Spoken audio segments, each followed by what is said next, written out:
Hello everyone. Welcome to yet another video. In today's video we are going to discuss about cardiovascular pharmacology, this thing, right? And this cardiovascular pharmacology is very important both for your term as well as prof exams, because so many questions from this topic comes in your written and viva.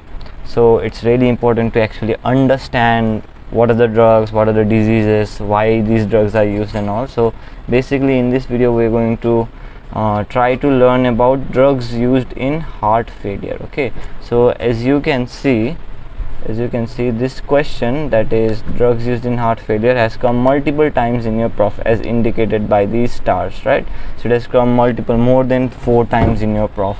So it is a really important question and you should probably understand and know how to write this answer in your exams. So I mean, most people can actually say what are the drugs used in heart failure. That's not a big issue because you can memorize it, right? Most students memorize it. But what I want you guys to do is actually understand why are we using these drugs. In this video we're going to discuss about why like we're going to discuss what actually is heart failure, what is actually happening inside the heart, and why are we using this drug, right? The question is why, right? Do you actually understand it or not? So we'll try to go through these concepts in this video. So before I go into the drugs, there's another question that can come in your exam, which can go like this, right? Write about the pathophysiology of heart failure. Although it's not as common question, but it is a really important question and it can come in your exams as well. So before we discuss about the drugs used in heart failure, we need to understand what is actually happening in heart failure. So what is the pathophysiology of heart failure, right? So what is heart failure? What do you know about heart failure, right? So heart failure, right? So heart failure, basically, I mean, the name itself says it, right? When the heart is not able to pump blood, when the heart is failing, right? When the heart is weak, right? This is known as heart failure. So the inability of the heart to pump blood is known as heart failure. Very simple, right? So actually what happens, what is the pathophysiology, what actually happens in the body when the heart is failing, right?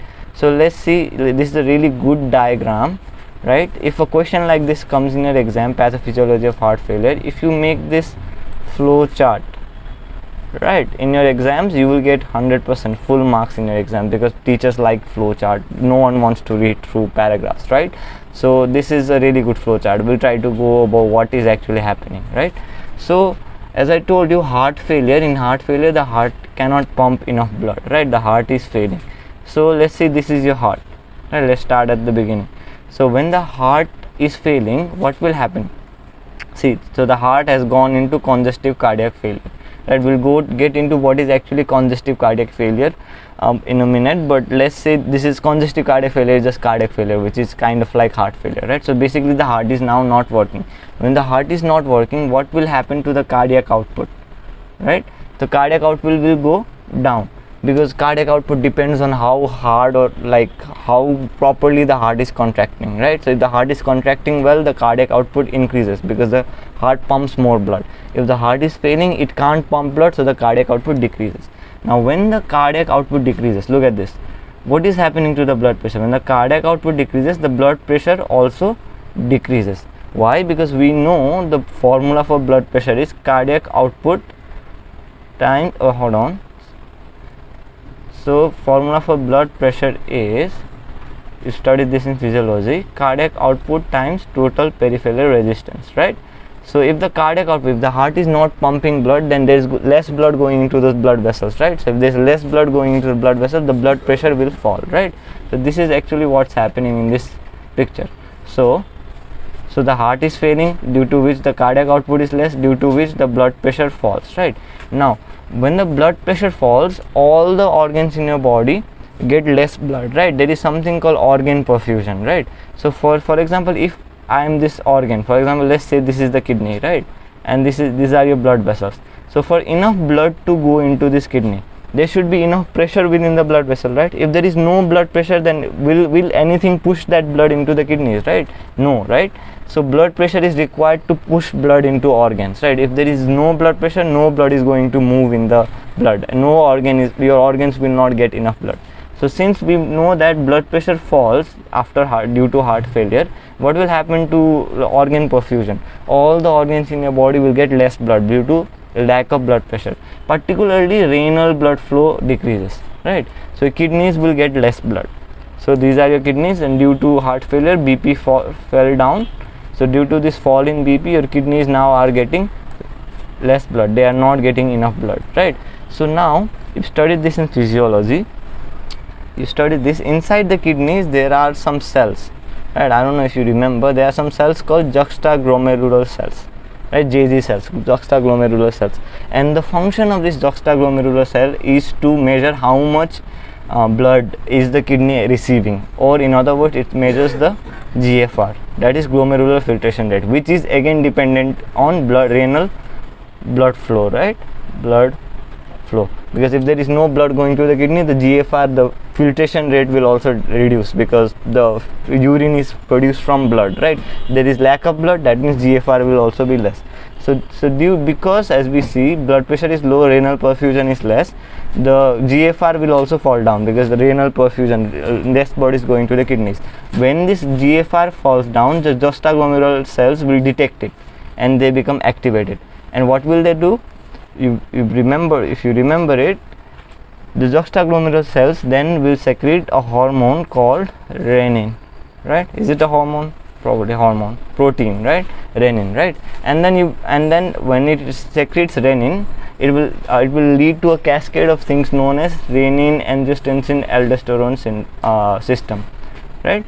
So lack of blood flow will activate juxtaglomerular cells, that will cause the juxtaglomerular cells to secrete renin, and due to this renin secretion, the RAS system will be activated. Now after renin, the renin will then renin is released, then the renin will be converted into angiotensin 1, and then by the angiotensin converting enzyme ACE here, it will be converted into angiotensin 2, right? Now what is the function of angiotensin 2? The function of angiotensin 2 is, there are basically two functions. The main function is it causes vasoconstriction. So when renal blood flow is less, renin is secreted by the JG cells, which leads to formation of angiotensin 2, and due to this angiotensin 2 there is vasoconstriction. This is very important, right? And apart from this, right, apart from vasoconstricting, the angiotensin 2 also kind of causes increase in secretion of aldosterone, if you remember your physiology, right? So along with angiotensin 2, aldosterone secretion also increases due to lack of renal blood flow, right? Because it is renin, angiotensin, aldosterone mechanism. And now what is the function of aldosterone? The function of aldosterone is to increase the sodium and water retention, right? So let's recap what has happened. So due to the heart failure, the cardiac output went down. There is lack of cardiac output. Due to low cardiac output, because the heart is not pumping blood, the blood pressure fell down. Due to lack of blood pressure, there is lack of blood going to the kidneys. Due to this lack of blood going to the kidneys, this means lack of GFR falls down, right? That will activate renin, angiotensin, aldosterone mechanism, right? The RAS system. Within the RAS system, due to this activation of RAS system, two things will be secreted: angiotensin 2 and aldosterone will be secreted. Now angiotensin 2 will cause vasoconstriction and aldosterone will cause sodium and water retention. Now if you really want to understand why, right, why is this happening, so this is your body's mechanism of coping with lack of blood pressure, right? Because right now your blood pressure is less, so there is the organs in your body are not getting enough blood, so the blood pressure is very low. So by doing all this, activating RAS mechanism, secreting angiotensin 2 and aldosterone, the body is trying to increase its blood pressure back to normal, right? So how is this going to help? This activation and all, it's going to help to increase this blood pressure that has fallen due to heart failure back to normal, right? So how is it going to help? So due to vasoconstriction, right? So when the blood vessels are vasoconstricted, what will happen to blood pressure? Due to this, the blood pressure will rise, right? Because the vessels are vasoconstricted, the pressure inside the vessels rise. Another thing, when aldosterone, we saw due to release of aldosterone, there is accumulation or excess retention of sodium and water. So when water is retained within the body, what will happen to the blood volume? Blood is water, right? So when more and more water is retained in the body, the blood volume will increase, right? The blood volume will increase, and when the blood volume increases, what will happen to the blood pressure? The blood pressure will also increase, because I mean the vessels are there, but in one pipe, if you increase the amount of water in the pipe, then the pipe is going to get stretched, right? So that is happening. So due to aldosterone, both of these things, they are the body is doing these two things to raise the blood pressure back to normal, because here the main problem was fall in blood pressure. So this is a compensatory mechanism, right? So we studied two compensatory mechanisms. One is release of angiotensin, another release of aldosterone. All right, release of aldosterone will increase the blood volume and help the blood pressure go back to normal, and release of angiotensin 2 will cause vasoconstriction, and that will also help the blood pressure back to okay. So in order to counteract these issues, so these two mechanisms work in play. So up until now we've studied this. So there's one more thing that is happening when this blood pressure that when due to heart failure, when the blood pressure went down, apart from initiating the renin angiotensin aldosterone mechanism, that is this pathway, another thing also happens, that is due to sudden fall in blood pressure, the sympathetic tone of the body is increased. So what do you mean by sympathetic tone? Since when the blood pressure falls suddenly, right, when the blood pressure falls suddenly, all the organs in your body don't get enough blood, right, because there is a sudden decrease in the blood pressure, right? So all these organs of your body, they start freaking out, right, because the organs need oxygen and nutrients from blood. So now they're not getting enough blood because of lack of blood pressure. So the body starts to go into a panic mode, because suddenly the organs are not getting enough blood. So they will start releasing sympathetic hormones such as adrenaline and noradrenaline, right? So this adrenaline, noradrenaline will act on the heart, right? So particularly the beta 1 receptors on the heart. If you studied autonomic pharmacology, there is beta 1 receptor on the heart, right? So noradrenaline, adrenaline, they act on the beta 1 receptor of the heart. And what is the function of beta 1 receptor? It increases the cardiac contractility and the heart rate, right? So by acting on the beta 1 receptor of the heart, it increases the there is sympathetic release which will release this hormone. They will act on the heart to increase the cardiac output. How do they increase cardiac output? By acting on the beta 1 receptors, which increases the heart rate and myocardial contractility, right? So this is also, so when the heart rate and myocardial contractility is increased, what will happen? The cardiac output will increase, and the increase in cardiac output will again help to combat this fall in blood pressure. When the cardiac output increases, blood pressure also increases. So basically what we have studied till now is the way in which, what are the things that happens during the heart failure, right? So way in this this is the way in which the body tries to compensate for the fall in blood pressure, right? So whenever if you find a person whose heart is failing, these three things, basically these three things are happening in their body. First thing is, so we study three things, right? The first thing is there will be an increase in angiotensin 2, there will be increase in aldosterone, and there will be increased in sympathetic tone, right? So that's basically three things happening. There is increase in angiotensin 2, there is increase in aldosterone, and there is increase in sympathetic tone. And all the use of all these three things, right? Why are there happening? All of these three things, angiotensin 2, aldosterone, and sympathetic tone, all of them are trying to increase the blood pressure that was fallen back to normal, right? So I hope that makes sense. This is the compensatory mechanism. This is how the body actually tries to compensate for it, right? Now this is good, right? So if a person has heart failure and all these three mechanisms are working perfectly, then the blood pressure that was fallen here, right, because of these three mechanisms, it will go back to normal, right? So what's the issue? The issue is it is a compensatory mechanism, so it will work for certain period of time, but it also has its drawbacks or disadvantages, right? So what are the disadvantages? This is what you need to understand for heart failure. So due to these three compensatory mechanisms, some disadvantages happen. and these are these disadvantages that we have to solve by giving drugs in heart failure, right? So what is the first disadvantage, right? So we know that giving angiotensin 2, it causes vasoconstriction, right? Now when it causes vasoconstriction, what happens, it will increase the afterload on heart. Okay, hold on, let me write with a red color. Increase the hold on, okay, let me write with this. Increase the after load on heart, right? So vasoconstriction increases the afterload on heart. Now what is afterload? Okay, you have to understand. So many students don't actually understand what afterload is.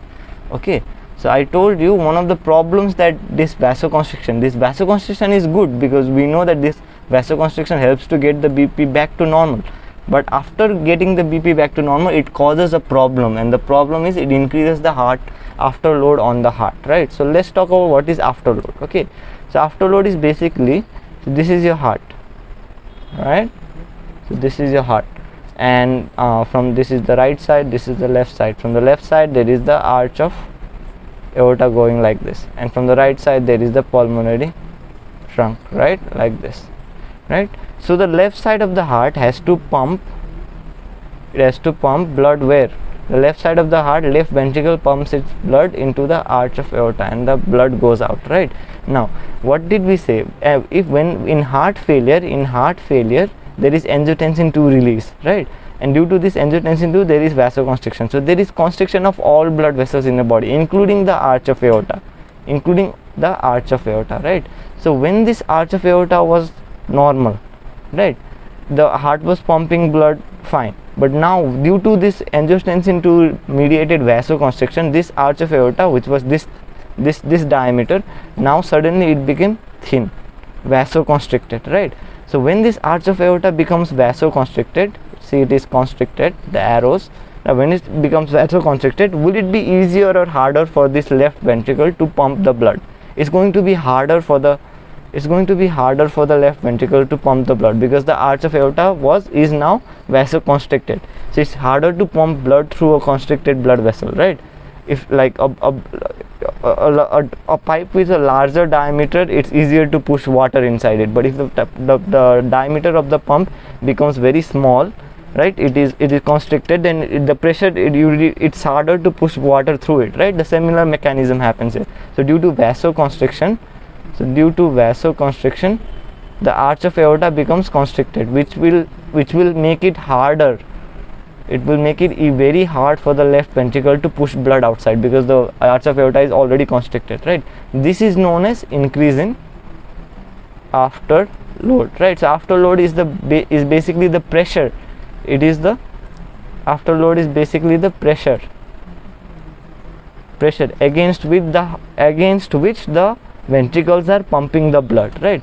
So due to vasoconstriction, it requires more and more pressure to pump the blood. So there is increase in afterload, right? So I hope that makes sense. So due to angiotensin 2 release, there is vasoconstriction, which will lead to increase in afterload, because it constricts the arch of aorta, making it harder for the ventricles to pump blood, right? So one more thing that happens, so that is the thing with angiotensin 2, right? But apart from angiotensin 2, we also know that there is release of aldosterone, which will cause increase in retention of salt and water, which will lead to increase in blood volume, right? Because the body will retain salt and water, so blood volume increases, right? So what will happen due to this increase in blood volume? Due to this increase in blood volume, there is increase in what we call preload on the heart. Right? So what is preload? Right, preload is basically, if you see again, this is your heart, right? I mean, it looks ugly, but it is what it is. And these are your ventricles, right? Superior vena cava and inferior vena cava. So preload is basically how much blood your heart is receiving. Okay, it's related to your venous return, right? So it's related to venous return. It's also related to your end diastolic volume. So you don't need to know this all complicated stuff. Just know that preload is equals to venous return on the heart. How much blood is the heart receiving, right? So if the heart is receiving more and more blood, it's going to have to work harder and harder to push this pump out, right? For example, if very less blood is coming inside the heart will easily pump this blood, right? But suddenly if lots and lots, so much blood is coming into the heart, so if the preload is increasing, then the amount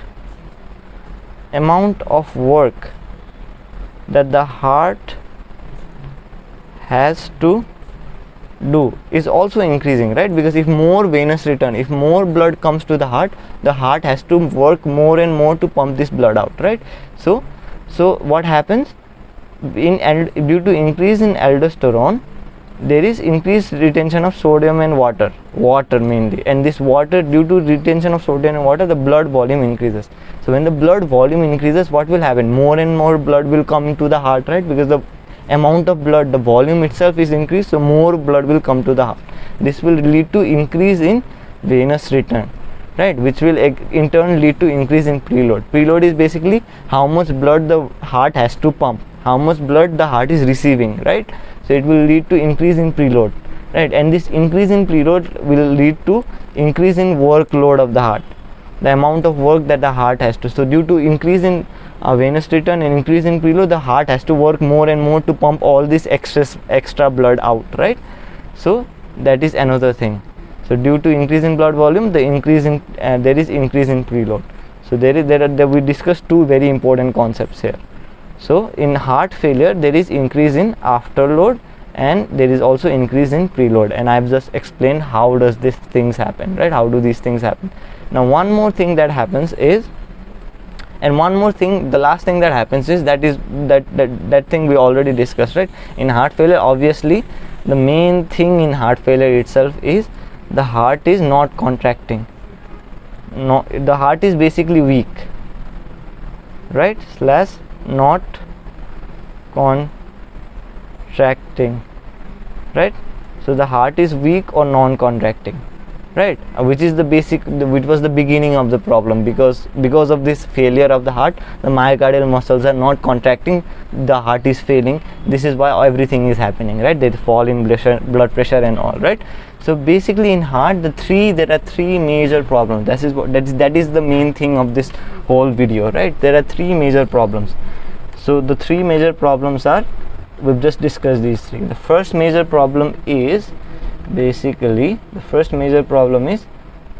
in heart failure, the first major problem is the heart is weak and it's not contracting. Second major problem is there is an increase in preload because of this compensatory mechanism, right? And the third major problem is there is an increase in afterload, right? So when there is increase in afterload, I just discussed, the arch of aorta is contracted, so the heart is already failing, right? In heart failure, the heart is already weak, but now we've seen the afterload is also increased. So can this weak heart pump against the contracted arch of aorta? No, right? So increase in afterload is a bad thing for the failing heart, because the heart is already weak. So if it has to pump even harder against the contracted arch of aorta, it can't pump against this contracted arch of aorta, right? So the heart failure is going to get worse. So increase in afterload is a very bad thing. Just remember that. Another thing is increase in preload during heart failure. It is also a very bad thing. Why? Because again, here also the heart is already weak. We're talking about heart failure, right? So when the heart is already weak, if there is increase in preload, if the heart gets even more and more blood due to increase in blood volume, right, is this weak heart will be able to pump all this blood outside? No, right? So this excess preload will increase the workload of the heart, right? So this excess preload, increase in preload will increase the workload of the heart, and this heart is already weak, so it can't do this work, so it's going to even make the heart failure worse, right? So I hope that makes sense. So increase in preload is also a very bad thing, because it makes the heart work more and more, right? And the other bad thing is that's self-explanatory, right? So the heart is weak, so heart is not contracting enough. So these are the three, remember this, they will ask this in exams, okay? These are the three main problems in your heart failure, increase in preload, increase in afterload, and the heart is not contracting, right? So I hope that makes sense. So we've by discussing all of this, we've actually understood, I hope you guys understood what is actually happening in heart failure, right? So the questions in your exam might come, they can ask like this as well: describe the compensatory mechanism in heart failure.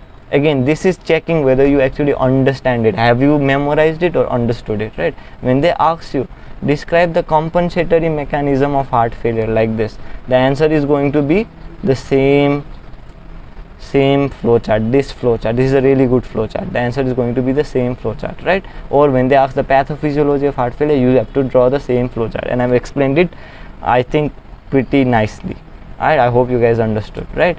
And then the thing is, so there are three problems: increase in preload, increase in afterload, and the heart is not working properly, right? So all the drugs that we are using in heart failure are designed to solve these three problems, right?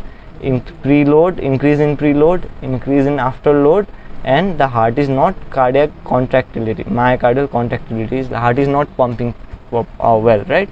So let's see what are the drugs that we are using, right? So after you understand what is happening, then you can easily memorize and easily reproduce in your exams. So first category of drug is drugs that increase the cardiac output in your heart failure, right? So drugs that increase the cardiac output, we call them positive inotropic agents, right? So this is solving the first problem, that is the heart is not contracting, myocardial contractility is less, the heart is not contracting. So drugs like cardiac glycosides, beta-1 agonists, all the drugs that increase the contractility of this failing heart, right? These drugs are solving the first problems, right? They are like, these are phosphodiesterase inhibitors and some newer agents like these, right? So these are drugs that increase the contractility of the heart, which solves the first problem. The second problem was increase in preload, right? So we give diuretics, right? So when you give diuretics, all diuretics will increase the urine output. When the urine output is more and more, then the blood volume becomes less, right? Which will reduce the preload. I hope you can understand that is what we discussed in the flow chart, right? So we are solving the second problem, that is we give some drugs to reduce the preload, and then finally we give some drugs to reduce the afterload, that is to dilate the contracted arch of aorta, so that the failing heart it becomes easier for the weak heart to pump the blood, right? So we have to reduce the afterload, so we have to dilate the arch of aorta, so we can use some vasodilators, right? So that is the third category of drug. And there is another category of drug that is even better. Some drugs do both of them. Some drugs reduce both preload and afterload. So these are ACE inhibitors. So there are some drugs who do these drugs, they do both of these things together, right? So these are some drugs, they reduce both preload and afterload. And there are some drugs known as beta blockers, which we use in chronic heart failure, not in acute heart failure. I'll explain why in another video, why in chronic heart failure, but there are also some drugs called beta blockers. These are not that important. So basically we discussed why we use these drugs, right? So we use drugs, so we are solving the three main problems in heart failure, right? We gave some drug to increase the myocardial contractility, we gave some drug to reduce the afterload, and we gave some drug to reduce the preload, right? So this is the main pathophysiology of heart failure, and if you understand this, it's going to be very easy to remember all these things, right? So I hope that this video was helpful, and if you want further videos, if you want some guidance, you can contact me on Telegram, ask me questions, and if you want these notes, I have notes on everything, like on first term, second term, for prof preparation, viva, written, right? You can see I cover every single topic, right? So if you want these notes, you can contact me. You can check the link to the website. You can get these notes from my website if you are interested. So that is it for today. I hope the video was helpful. Bye.